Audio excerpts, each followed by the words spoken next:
ஆட்சிக்கு வந்து சில வாரங்கள் கூட ஆகல. 6 மாசம் அமைதியா இருப்போம்னு சொன்னவங்களாம் 6 நாள் கூட அமைதியா இருக்க முடியல.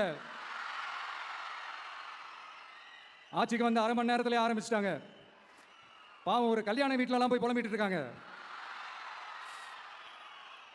நான் சொன்னதெல்லாம் நடக்குதா? 1 by 1 எல்லா புலம்பல்ஸும். அது மாதிரி இத்தனை வருஷமா மாத்தி மாத்தி உங்களை ஏமாத்திக்கிட்டு இருந்த இந்த 2 பேரையும் வேண்டாம்னு சொல்லி ஒதுக்கிட்டு உங்களுக்காக உண்மையா உழைக்க வந்த உங்க விஜய,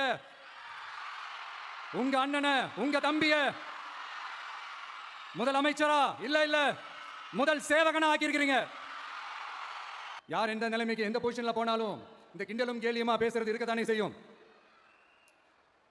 நம்மளை பத்தி, நம்ம அரசியலை பத்தி, நம்ம பேச்சை பத்தி இந்த கிண்டலும் கேலியுமா பேசிட்டு தானே இருப்பாங்க. அவங்க எல்லாருக்குமே என் சைட்ல இருந்து ஒரே ஒரு ரிக்வெஸ்ட், தயவு செஞ்சு நிப்பாட்டிடாதீங்க.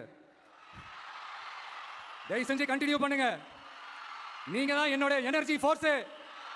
நீங்க பேசிக்கிட்டே இருங்க. நான் மக்களுக்கு தேவையான நல்லதை செஞ்சுக்கிட்டே இருக்கேன்.